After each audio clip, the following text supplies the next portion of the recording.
ప్రస్తుతం మనతో పాటు ఉన్నారు ప్రముఖ జ్యోతిష్య వాస్తు పండితులు బ్రహ్మశ్రీ అన్నవరపు తిరుపతి మూర్తి అవధాని గారు. ఇప్పుడు వారితో మాట్లాడి మరిన్ని విషయాలు తెలుసుకుందాం. మనకున్న సందేహాలన్నింటినీ కూడా నివృత్తి చేసుకునే ప్రయత్నం చేద్దాం. నమస్కారం గురుగారు. ఓం శ్రీ మహాగణాధిపతయే నమః. గురుగారు, లక్ష్మీదేవి మనకు కలగాలి అనంటే, ఆవిడ అనుగ్రహం కలగాలి అనంటే, అనుకున్న విధంగా మనకు డబ్బులు సమకూరాలంటే అసలు ఏం చేయాలి అని మనం కొన్ని వీడియోస్లో మాట్లాడుకోవడం జరిగింది. సరే, మీరు చెప్పినట్టుగా విధానాలు ఆచరిస్తాము, లక్ష్మీదేవి అనుగ్రహం కలుగుతుంది, మనకు అనుకున్న విధంగా ఆ డబ్బు సమకూరుతుంది.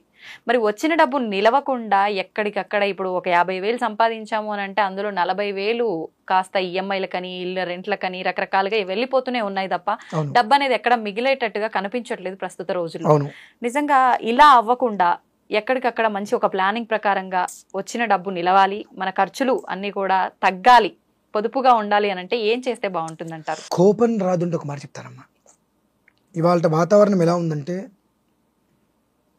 నిరంతరం యుద్ధ ప్రతిపాదిక. యుద్ధం చేయకపోతే మనకు బ్రతుకు లేదు. ఇవాళ మీరు, నేను, ఆయన, ఈయన ఎవరైనా సరే ప్రతిరోజు లేచిన దగ్గర నుంచి రాత్రి వరకు యుద్ధం చేస్తూనే ఉండాలి, పోరాడుతూనే ఉండాలి. పోరాడట్లేదా వేరే వ్యక్తికి మనం ఆహారం అయిపోతున్నాం. ఇందులో ఒక మనిషిని తప్పు పట్టడానికి కూడా మన దగ్గర అర్హత లేదమ్మా. ఎట్లా అంటే మీరున్నారు, నేనున్నా, మనకి వాళ్ళ భగవంతుడి వల్ల ఈ ప్రజెంట్ ఉన్న పరిస్థితుల్లో ₹1 అవసరం లేదనుకుందాం. కానీ ఇంకొక వ్యక్తి ఉంటాడు, అతనికి కుటుంబ జీవన విధానం నడవాలి అని అంటే అతనికి టార్గెట్ పెడతారు, నెలకి ఇన్ని క్రెడిట్ కార్డులు అంటగట్టాల్సింది ఎవరికైనా సరే టార్గెట్. అతను అట్లా అంటగట్టకపోతే అతను కుటుంబం పోషణ వెళ్దు. అతను కుటుంబ పోషణ కోసం, భార్య బిడ్డల కోసం అతను ఏదో ఒక రకాలు, నీకేం పర్లేదు నేను చూసుకుంటా, అంత ఉంటుంది, ఎంత అవుతుంది అని చెప్పి మీకు అంటగట్టేశారు. బాగానే ఉంది. అప్పటి వరకు కూడా మనకు లేనిపోయిన అవసరాలన్నీ కూడా అప్పుడు మనకు ఆ క్రెడిట్ కార్డు మన దగ్గరికి రాగానే మనకు అవసరాలు గుర్తొస్తున్నాయి. మనకి ఎందుకు మంది కాదు కానీ పక్కన పడేట్లా, మనం కూడా పక్కన పడేస్తున్నామా? పక్కన పడేట్లా. అది చూడంగానే 45 రోజులు టైం ఉందిగా, మనం వాడుకుందాం, కట్టేద్దాం అని అనుకుంటున్నాం. క్రెడిట్ కార్డ్స్ పైన ఆఫర్లు కూడా ఉంటాయి కదా అదే చెప్పి మనం వాడేస్తున్నాం. కానీ 45 రోజుల తర్వాత మనం వాడే డబ్బు మనం కట్టగలమా, కట్టలేమా, మనకు వచ్చే ఇన్కమ్ ఎంత ఉంది, ఈ ఇన్కమ్లో మనం ఎన్ని ఖర్చులు పోతున్నాయి, ఎన్ని ఖర్చులు పోతే ఎంత మిగులుతుందో మనం కట్టగలమా అనేటువంటి ఆలోచించి ఇట్లా వాడేస్తున్నాం. కట్టట్లా వాడు అంత కట్టేసి వెళ్ళిపోయాడుగా, రికవరీ వాడి ఇంకోటి వస్తాడు. ఇక నోటికి ఎంత మాట వస్తే అంత మాట. ఎందుకంటే మీ మీద కక్ష లేదు అతనికి, మీ మీద కోపం లేదు, అతని జీవితం అది, జీవన విధానం. అతను మిమ్మల్ని గట్టిగా ఏదన్నా అరుచో గిరిచో డబ్బు తీసుకెళ్ళకపోతే అతని కుటుంబం గడవదు. వ్యక్తిగతంగా మీ మీద ఎలాంటి కక్షలు ఉండవు, కానీ అతను భుక్తి వెళ్ళాలి కుటుంబం. ఇది జీవితకాలం ఇంతేనా? దీనికి ఎక్కడికైనా ఒక చోటుకు రావాలనుకునేటువంటి దానికి ఇందాక మనం ఒక వీడియోలో చెప్పుకున్నాం, ఇంట్లో దుమ్ము ధూళి ఏది ఉండకూడదు అని చెప్పి. దుమ్ము ధూళి మన ఇంట్లో లేదు అని అంటే కుబేరుడు అంటే ధనవంతుల జాబితాలో మనం జరిపినట్టేనండి. ఎట్లా మామూలుగా కూడా దీనికి ప్రధానంగా రేపు అమావాస్య రోజు నాడు ధూమావతి అమ్మవారి ఆరాధన చేయటం వలన మంచి ఫలితం పొందుతారు. ధూమావతికి నమః అనుకుంటూ ధూమావతి అమ్మవారు ఆవిడ ఎలా ఉంటుంది అంటే మాసిపోయిన బట్టలు కట్టుకొని, తెలుపు లేదంటే బూడిద రంగు మాసిపోయిన బట్టలు కట్టుకొని, జుట్టు విరబోసుకొని, మొహాను బొట్టు లేకుండా వైధవ్యం గల స్త్రీ ఉన్నట్టుగా వికార రూపంతో చేతిలో చీపిరి చాటా పట్టుకొని ఉంటుంది ఆవిడ. దశమహావిద్యల్లో ధూమావతి అమ్మవారు అలా ఉంటుంది. ఆవిడ మొత్తం అంతా శుభ్రంగా క్లీన్ చేసి చేత అవతల పడేస్తుంది. ఆ చీపిరితో మొత్తం క్లీన్ చేసి చాటతో అయితే అవతల పడేస్తుంది ఆవిడ. అలా కూర్చొని, అంటే ఆవిడ వచ్చి ఊడ్చడం కదా నేను అనేది, ఆవిడని ఆరాధించడం వల్ల మనకు అలా జరిగేది. మన ఇంట్లో ఎప్పుడైతే కనుక దుమ్ము ధూళి లేదో మనం ధనవంతుల జాబితాలో చేరిపోయినట్టే. ఇప్పుడు కొంతమంది ధనవంతులు ఇళ్ళకెళ్ళండి మీరు, వాళ్ళకేం లేదు, రోజు అందులోంచి గ్లాస్ తీస్తాడు, శుభ్రంగా తుడుస్తాడు, మళ్ళీ అక్కడ పెడతాడు. అతని పని రోజు అదే, వచ్చి గ్లాస్ ఐటమ్స్ మొత్తం ఒకరు తుడుస్తాడు, ఇంకో ఐటమ్స్ మొత్తం ఇంకొకరు తుడుస్తారు. వాళ్ళకి వేరే పని ఏమైనా ఉంటుందా? వాళ్ళకి నెలకు ఒక 15,000 20,000 జీతం ఇస్తారు. ఇట్లా ఒక 10 మందికి జీతం ఇస్తున్నారంటే నెలకు వచ్చేటప్పటికి 2 లక్షల జీతాలు పోతున్నాయి. సంవత్సరానికి 24 లక్షల జీతాలు ఇస్తున్నాం అంటే భగవంతుడు ఆ పొజిషన్లో నేను ఉంచినట్టే కదా. ఆ పరిస్థితి మనకు రావాలి. ఈఎంఐ అనేటువంటి భారం నుంచి మనం బయటపడాలి, ఆలోచన వచ్చి మనకు బ్యాలెన్స్డ్గా జీవితం మనకు కావాలనుకుంటే ధూమావతి అమ్మవారి ఆరాధన శ్రేయస్కరమమ్మ. కానీ ఇవి ఉగ్రదేవతలు ఆరాధించకూడదు అంటారు కదా గురుగారు, చాలా తప్పు.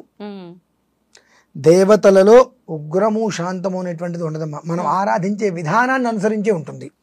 ఇప్పుడు మీకు ఓం నమ శివాయ తెలుసుగా, ఈ ఓం నమ శివాయ 5 అక్షరాలతోటి చనిపోయేటువంటి మనిషిని బ్రతికించవచ్చు, బ్రతుకున్న మనిషిని చంపేయచ్చు. మరి ఓం నమ శివాయ ఉగ్రమా? కాదు కదా. అంటే ఆ సాధన చేసేవాడు ఎలా సాధన చేస్తాడో అలా శక్తి వస్తుంది వాడికి, అంతే. అమ్మవారిలో ఎలాంటి దోషం లేదండి. మనం ఎలా ఆరాధన చేస్తే, ఇప్పుడు ఒక విషయం చెప్తా.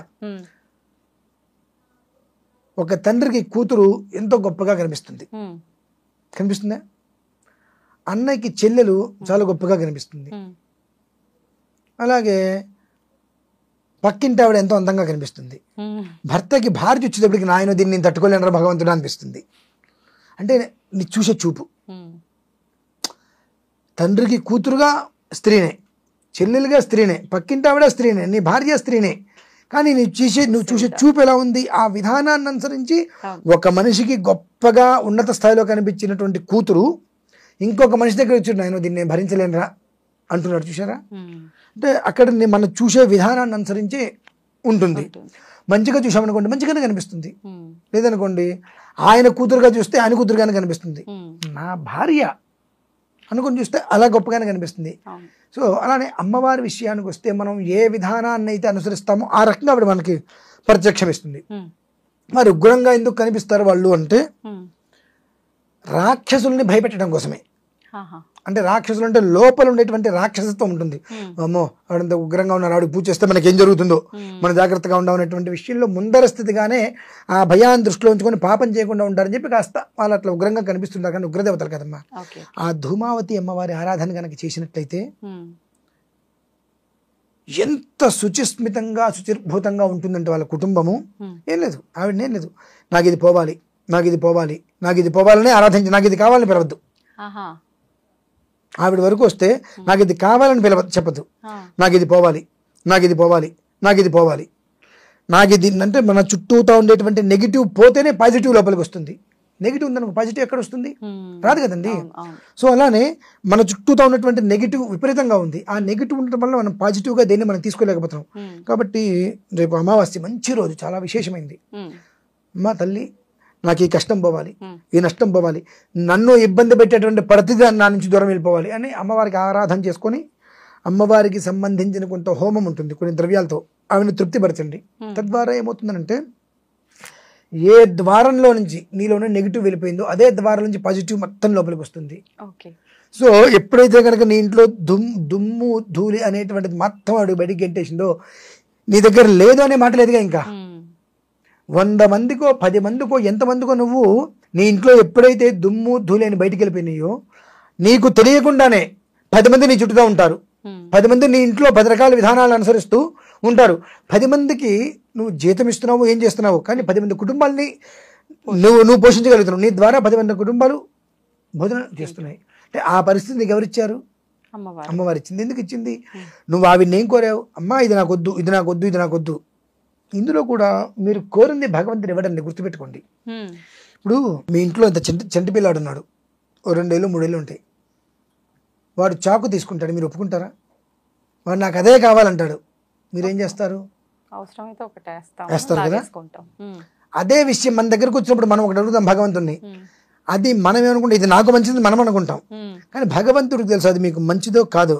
సో కాబట్టి అది మీకు భగవంతుడు నేను అడిగింది ఇవ్వవా అని భగవంతుడి కోపం. మన పిల్లవాడు కొన్ని తీసుకుంటే వాడికి ప్రమాదం అని చెప్పి మనకు తెలుసు. మనం ఎవరి పిల్లలం? ఆయన పిల్లలం. మరి ఆయనకి తెలియదా మనకేది కష్టమో? కాబట్టి భగవంతుడి దగ్గర విషయం ఇలా ఉన్నా కేవలం ధూమావతి అమ్మవారి విషయానికి వస్తే నాకు ఇది వద్దు, నాకు ఇది పోవాలి, నాకు ఈ దరిద్రం పోవాలి, నాకు ఈ ఒక్క నికృష్టమైన జీవితం పోవాలి, ఈ అప్పులు పోవాలి, ఈ అమ్మైనటువంటి వ్యవస్థ నాకు పోవాలి, ఇది పోవాలి, ఇది పోవాలి, ఇది పోవాలంటే నీలో ఒక రకమైనటువంటి జ్ఞానం ప్రకాశిస్తుంది. ప్రకాశిస్తే నీకు వచ్చేటువంటి 50,000 10,000 1,00,000 ఆ రూపాయిని నువ్వు ఏ రకంగా సర్దగలుగుతావు, ఏ రకంగా రూపాయలు దాచుకోగలుగుతావు అనేటువంటి స్థితిని నీకు ఆవిడిస్తుంది. 1 కోటి రూపాయలు సంపాదించే వరకే కష్టం అండి. ఆ 1 కోటి రూపాయలు జాగ్రత్తగా నేర్పరిధనంగా ఫిక్స్డ్ చేసుకుంటే దాన్ని అదే సంపాదించుకుంటుంది. ఆ స్థితి అనేటువంటిది నీకు ఇస్తుంది. అయినప్పటికీ కూడా నేను ఇంకా గొప్పతనంగా ప్రదర్శన చేయాలనుకుంటే ఎవడేం చేయలేడు. నీకు ఈ సమస్యలు వద్దు, కష్టాలు వద్దు, ప్రశాంతంగా బ్రతకాలనుకున్నప్పుడు ఆమెను ఆరాధించు. ఓకే. నీకు ఇవన్నీ దూరం చేసేస్తుంది. నీకు రావాల్సిన ప్రతి ఒక్కటి నీ చుట్టూతా ఏర్పాటు చేస్తుంది. అవి వచ్చిన తర్వాత కూడా దాంట్లో ఆ ఇచ్చినటువంటి దాంట్లో తృప్తి పడకుండా ఇంకా ఏదో కావాలని కోరుకుంటే అప్పుడు నీకు మళ్ళీ యథావిధిగా మొదటికి వచ్చేస్తావు. కాబట్టి రేపు అమావాస్య రోజు నాడు ధూమావతి అమ్మవారి యొక్క ఆరాధన కనుక చేసుకొని ఆవిడికి హోమం చేసి ఆవిడికి ఇవ్వవలసినటువంటి ఆహుతి యజ్ఞద్రవ్యాలు ఆవిడికి సమర్పణ కనుక చేసినట్లయితే ఆ చీపిరి చాటా పట్టుకొని ఇల్లు మొత్తం శుభ్రంగా కడిగి ముగ్గులు వేసి పెడుతుందండి అమ్మవారు. అంత నీట్గా చల్లగా హాయిగా ఉంటారు ప్రతి ఒక్క కుటుంబం కూడా. ఒక్కసారి ఒక చిరు ప్రయత్నం చేసి చూడమండి, వాళ్ళే చెప్తారు అది విషయం. అయితే గురుగారు, సకల జనులందరికీ కూడా కావాల్సింది లక్ష్మీదేవి అనుగ్రహం. అయితే అందరికీ జనులందరికీ కూడా అక్షయ సంపదలు ఇచ్చే దేవి ఎవరు అని అంటే లక్ష్మీదేవి. మరి ఆ లక్ష్మీదేవి అనుగ్రహం ఉండాలి అని అంటే ఎటువంటి విధి విధానాలు ఆచరించాలో తెలియజేయండి. తప్పకుండా అమ్మ, 2 విషయాలు చెప్తాను. ఆ 2 విషయాలలో ఒకటి తాత్కాలిక ఉపసంహారం, రెండోది దీర్ఘకాలిక ప్రయోజనం. మొదటిదైతే తాత్కాలిక ఉపసంహారం చేయడానికి అందరూ సిద్ధపడతారు, కానీ జీవితకాలం మనకు అది యోగిస్తుంది అంటే దాని జోలికి ఎవరు వెళ్ళడానికి సిద్ధపడరు.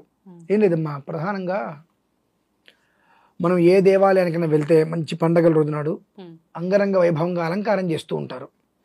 అసలు అక్కడ భక్తి ఎలా ఉన్నా ఆహ్లాదకరంగా మాత్రం మంచి కనిపిస్తూ ఉంటుంది. అలానే ప్రతి మనిషికి కావాల్సింది సొంత గూడు. ఆ ఇంటిని మనం ఎంతగా అయితే కాపాడుకుంటూ వస్తామో అది మనల్ని అంతగా కాపాడుతూ ఉంటుంది. మీరు అన్నట్టుగా లక్ష్మి అనేటువంటిది స్థిరంగా ఎప్పుడు ఎక్కడ ఎవరింట్లోనూ ఉండదు, ప్రవహిస్తూ ఉంటుంది. ఆ ప్రవాహంలో మనకి ఎంత కావాలంటే అంత తీసుకోవాలి.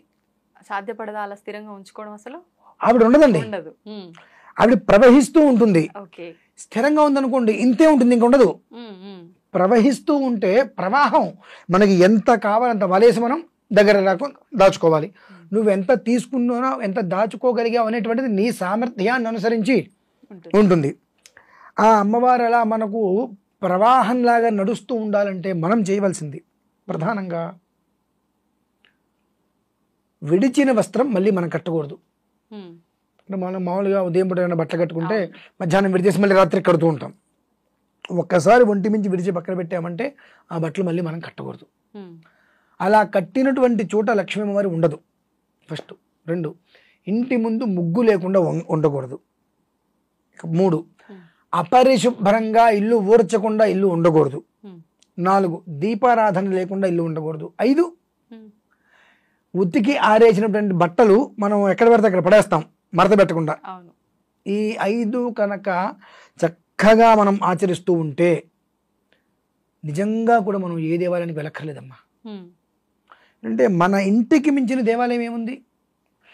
మీరు ఏ దేవాలయానికైనా వెళ్ళండి, పొద్దు నుంచి రాత్రి వరకు ఉండండి. రాత్రికి ఏం చేస్తారు? తాళం వేసే ముందు ఇంటికి వెళ్ళిపోమంటారుగా, గుళ్ళోంచి బయటకు వచ్చేయండి తాళం వేసేయాలంటారుగా. మనం బయటికి వెళ్ళిపోవాల్సిందేగా. మన ఇంట్లోంచి మనల్ని ఎవరైనా బయటికి వెళ్ళమంటారా? ఎవరు అనరు. ఎంత కాలం మన ఇష్టానుసారం ఉండొచ్చు. ఆ ఇల్లు మనల్ని అంతగా కాపాడుతుంది. ఈ 5 మనం సక్రమంగా చేస్తే చాలండి. ఈ 5 మనం సక్రమంగా చేయలేము. ఎందుకు చేయలేమంటే చాలా మంది నోట్లోంచి వచ్చేటువంటి మాట, మాకు ఉద్యోగాలు ఉన్నాయి కదండి, ఆ ఉద్యోగాల్లో మాకు సమయం కుదరదండి.